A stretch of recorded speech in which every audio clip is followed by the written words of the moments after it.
Cześć Asia. Cześć Marcin. W dzisiejszym odcinku naszego cyklu Aby czytać porozmawiamy o czasopismach, rozmaitych czasopismach.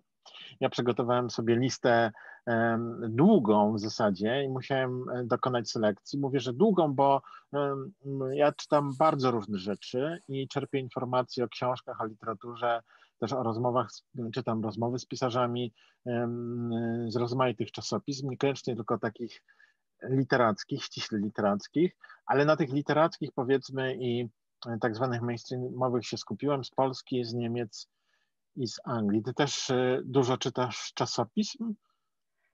Dużo czytam czasopism, książek, magazynów, mniej siedzę na portalach internetowych czy czytam w internecie.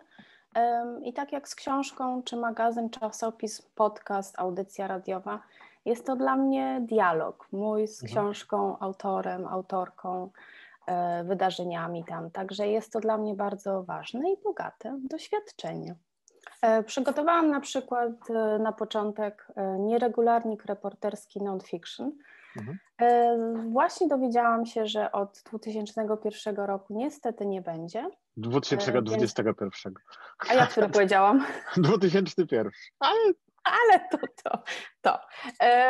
Kto czyta, może żyje właśnie w innym świecie. Tak. Ale tak czy inaczej jest 8 numerów, także warto przeczytać też pozostałe poprzednie numery. Ostatni nazywa się Głowa. Ja tutaj mam pierwszy bodajże, Głód. Jest numer o zwierzętach na przykład tak, też. To prawda. Wydaje go teraz Dorota Grojecka. Jest w papierze, w PDF-ie można kupić i co lubię w tym non-fiction, jest dla mnie ciekawa kwestia, że autorki tekstów zawsze na początkach stron piszą o swoich inspiracjach albo ulubionych lekturach non-fiction. Czyli jaka książka non-fiction wywarła ostatnio na tobie wrażenie? Marcin dorzuciłby coś teoretycznie z innej beczki, bo jest to miesięcznik o bardzo długiej tradycji. Mówię o miesięczniku Znak. I ten miesięcznik w ostatnim czasie się przeobraża. Pojawia się sporo interesujących tematów. No i jest bardzo bogaty dział z recenzjami, z książek, które nie są tylko książkami właśnie mainstreamowymi, ale jest dużo takich książek wydawanych przez małe wydawnictwa albo książek spółek akademickich na bardzo interesujące tematy. I to jest od razu taka rzecz, że tam w każdym miesiącu jest sporo tych recenzji, są takie pogłębione, dłuższe recenzje, ale są też prezentacje, też trochę dłuższe. Cenię sobie to, że Znak nie wycofał się z tego, żeby ograniczyć recenzję do króciutkich notek i do widzenia i 5 gwiazdek, albo 3, albo 1. Polecam. Tak. 7 gwiazdek. No właśnie.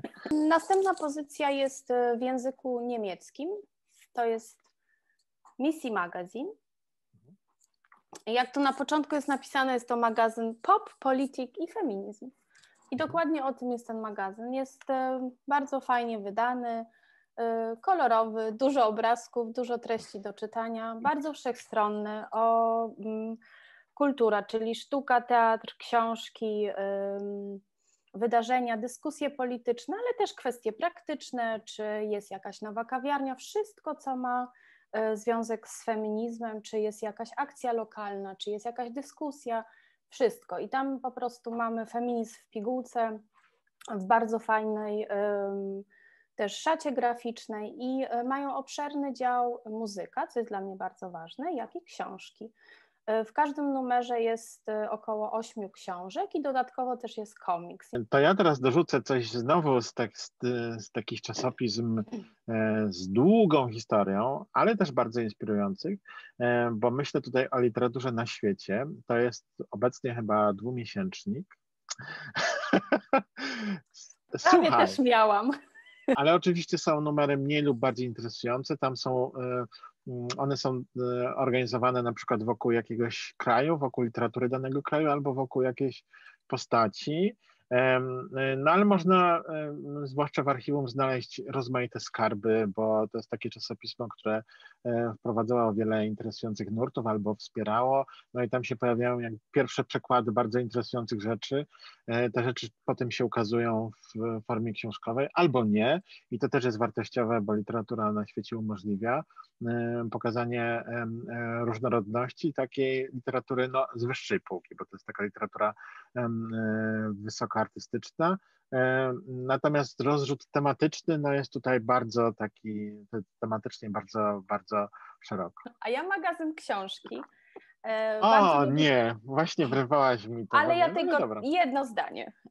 Dobrze. Dokładnie. I magazyn książki wcześniej myślę, że była jednak obszerniejsza sekcja książki świata i to było dla mnie największą zajawką, ponieważ miałam jakby orientację, co się ukazuje na całym świecie, gdzie nie zawsze mam do tego dostęp, więc to było dla mnie coś specjalnego. Wydaje mi się, że teraz jest albo już tego nie ma, albo jest mniej. Tak. Dokładnie.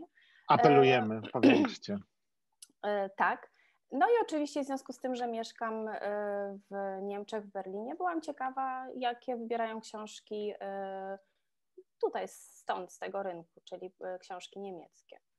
Także krótko, magazyn książki. Mam jeszcze anglojęzyczne czasopisma, ale może coś chciałabyś dorzucić z niemieckojęzycznych?